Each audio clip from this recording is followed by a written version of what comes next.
is almost within living memory that a large part of New Zealand was covered with bush. The kauri areas and the great Rimu and Totara forests formed an enormous potential wealth. Enough timber of really high quality to last New Zealand for centuries.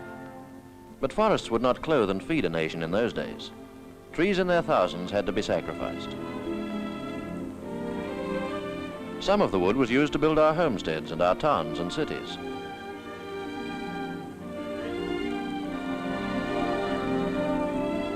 But mostly the bush was rolled back so that the land could be claimed for agriculture. Because wood was plentiful, we used it lavishly for every kind of purpose. And the really high-grade timbers found their way into all kinds of uses. Kauri for sheds in the backyard, hard rimu for farm buildings. Choice timbers which would have been saved in other countries for furniture and veneers were used extravagantly. Why bother to conserve the wood? There was plenty more. It was a shock to most New Zealanders to find that the bush had dwindled until only pockets of it remained. Even today, we're barely able to realize that the halcyon days of plentiful native timber are over, and they're over for many years to come. Of course, given careful and scientific management, the remaining bush will regenerate.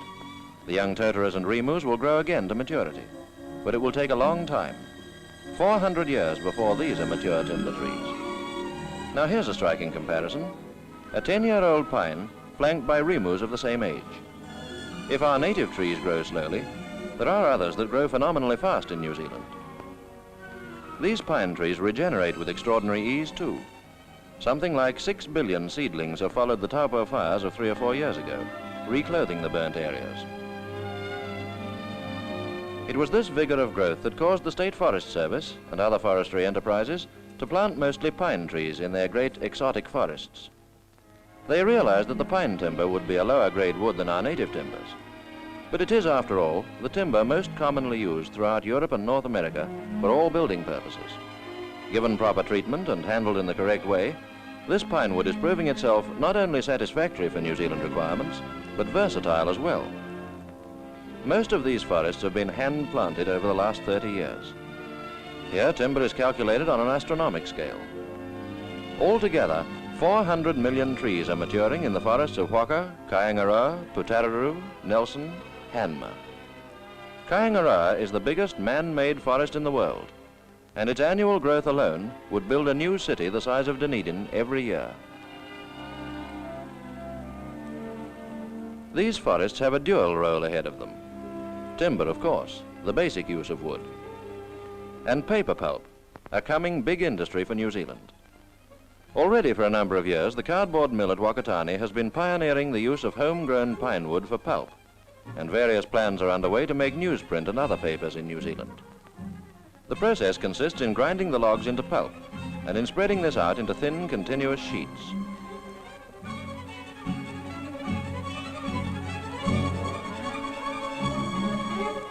The wet sheets are now dried as they pass slowly through the long kilns. The Wakatani cardboards are of high quality, and they augur well for the future wood pulp schemes in New Zealand. The various hard and soft wallboards so widely used in building today are made in essentially the same way. The main difference is the coarseness of the original pulp. In the Pinex factory, the wood is first mechanically chipped, and the graded chips are stored in enormous vats for feeding into the pulpers.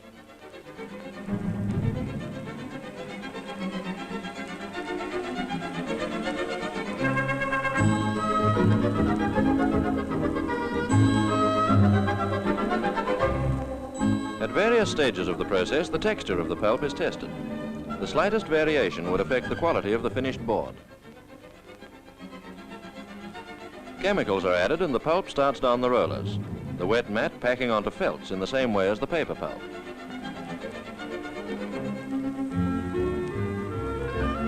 A little water knife keeps the edges trim. At a certain stage, a trigger sets off the big traveling knife that cuts the sheets while they're still on the move.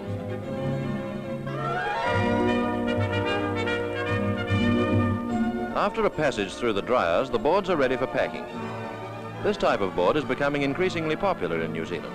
Its light color and attractive finish make it particularly suitable for interior paneling in modern homes. Paper and wallboards, however, represent only a byproduct in the timber industry. The main consideration, of course, is timber for general purposes and for building. The state mill at Walker is the biggest in New Zealand. It handles 60,000 board feet a day. But even this mill will be completely dwarfed when the National Pulp Scheme comes into being. The sawmill for that project will be 5 times as big. These figures give some indication of the increasingly important place forestry is taking among the industries of New Zealand. In these modern mills, mechanical devices are used a great deal to save labor. Surprisingly few people are needed to handle the logs.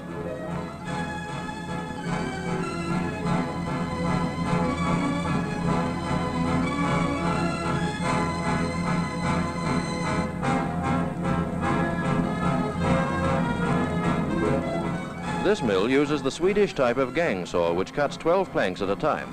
The saws can be set for different widths according to the size of each log. Besides the saving in time and labor, use of the gang saw means that very little of the log is lost as sawdust. The saw steers its way through even curved logs with a minimum of waste. Mechanical handling of the sawn timber is important too. There's a saying in the timber trade that every time you touch timber, you push up the price. Pine wood definitely does need careful seasoning and treatment if it's to be used for building purposes. There are various processes which will impregnate it with chemicals to make it more durable. Creosoting is the cheapest and most effective treatment for making the wood more resistant to insect borer and fungus rot, but it has definite drawbacks in its color and pungent smell. It's used mostly for telegraph poles, sleepers, fence posts and weatherboarding on houses. There are other preservatives which don't affect the appearance of the wood, and some of them are proving very effective. In this case, the process takes place in a steel cylinder, into which the chemicals are pumped and maintained at pressure. Treatments of this kind represent a great advance in the safe use of timber of all kinds, not pine wood alone. Now some of the uses of pine wood.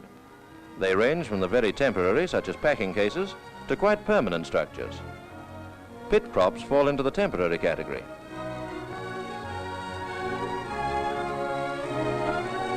And so does the shoring, tunneling and casing used in big hydro construction works.